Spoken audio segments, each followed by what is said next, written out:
So what do you think about the Brexit referendum? Well, I voted out because I was for it, because I believed that the EU was literally going downhill, as they say. Yeah. So, and I believed they were corrupt, so I thought standing on our own and becoming a strong country again was the right way to go for England. Yeah, so you're happy that about the results. So But, I'm pleased of the results that we're out, but I'm not pleased about how much uproar there's been since about people wanting to get back in because they're scared of like what's happening at the moment. But they always say that before you go through a good time, you have to go through the bad. So I'm expecting that like the next few years to be quite bad, a long so we time can go. How could you be this term? How many years? I'm expecting us to probably, because we've not been independent for like 60 years, so I'm expecting for us properly to get back on our feet will probably take 4 or 5 years, maybe a bit longer. But after that, we will see the positive results of how it's actually going to better us. Because there are other countries out there that are actually independent and they're much more so better for being that way than joining with the EU. So I believe that we can become a strong country like we were before. Yeah, I hope maybe. So I don't know what you think about the jobs and the market here in England. How would it be? I believe that we've got quite a good job market at the moment for people. But when it comes to the job market, I believe more education should also be given so that people who are on job seekers or who are on benefits can go back to college, get the education they need so they can go and get the job they want instead of going from job to job to job because they're not offered the opportunity to get the grades to get into where they need to be.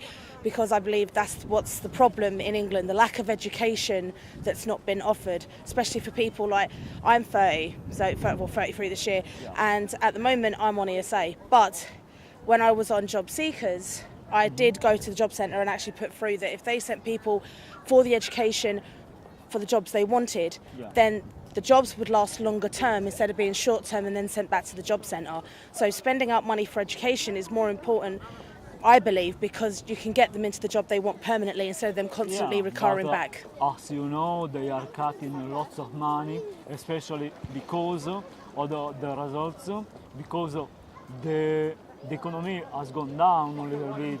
Yes. So they cut, especially on the education and on the NHS. So what do you think?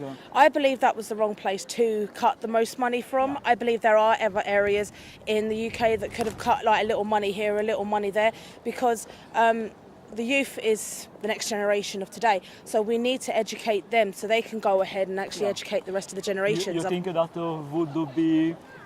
would be good to have, for example, a free education, as many parties they are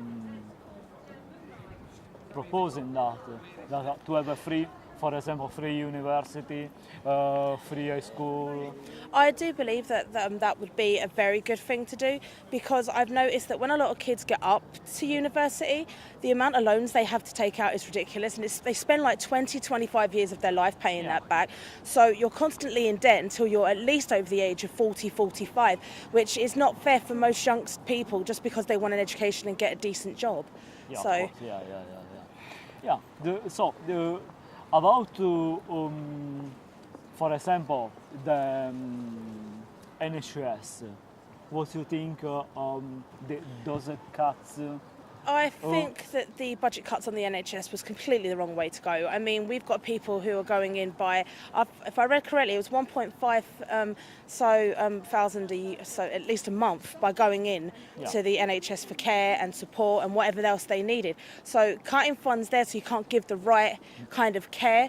So it's really, really bad, because Hillingdon Hospital has a reputation of being called Killingdon Hospital, which is not the best reputation to get. You want a reputation that people will feel comfortable walking in, and you need money to do that, so you've got the best healthcare to actually bring to people instead of just hiring trainees when you should be hiring the best that can give the best medical care. Did you hear, you know, that's what Farage was claiming, the cost of the NHS to the Europe, to the European Union. Okay, to the European Union. So yes, I read a report saying that we were giving 30,000 or something to EU a month, which So I don't know if that was true or not. I've not seen the actual evidence, but if that was the case, then I believe that's completely outrageous because we need the money to be going into the NHS, not to be going to Europe. Yeah. So for other places and so other people to get. So because this country was in debt to America for at least 50 years, and we've just recently got out of debt of that. So paying out to Europe just to be a part of it, so was in my eyes really, really bad. So I believe being out of the EU will save us money for the NHS, for education and for other means. But we've just got to learn how to re-establish what we have and then portion it out the right way towards what needs to be done. What do you think would be the priorities on the spending, on which categories should be spent more than money? I've always believed that the place that should be spent the most money at the moment is education, and the medical profession for people who need to go to the doctors and that, and like the hospitals. I've always believed that is the most crucial. Also, I believe homeless projects should get it as well, and charities, so they can help to actually expand out to people that need help. Yeah. So these are a passion of mine because I'm working at the moment in seeing if I can start up my own homeless project, so I can actually help the homeless on the streets. So That's a good, good lavoro. Yeah, okay. So, thank you very much.